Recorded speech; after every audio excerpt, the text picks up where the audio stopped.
কেমন আছেন আপনারা? ভালো আছেন? আলহামদুলিল্লাহ, আমিও ভালো আছি। রৌদ্র লাগে না গায়ে? রৌদ্র এই ছেলেপেলে গুলা তো আমার ডুবাবে। তোমাদের বেশি ভালোবাসা তো অনেকের জেলাসির কারণ হয়ে যায়। এক ছেলে লিখে নিয়ে আসছে, হেরে যাবে ওদের হিংসা, জিতে যাবে আমাদের ভালোবাসা।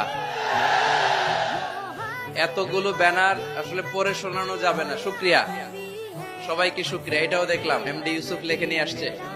এইদিকে শুক্রিয়া ভাই, শুক্রিয়া। বসো বসো, মাশাআল্লাহ, আল্লাহ কবুল করুক। আমি এদেরকে কোনোদিন দেখি নাই, দেখছি সরাসরি, হয়তো এরাও আমার দেখে নাই, ঠিক কিনা? আমরা কাউরে দেখি না, আমরা কাউরে চিনি না, কিন্তু আমরা ভালোবাসি একজনের জন্য। চিনি কে? আমাদের ভালোবাসাগুলো আল্লাহর জন্য। এজন্য এই ভালোবাসা কখনো হেরে যেতে পারে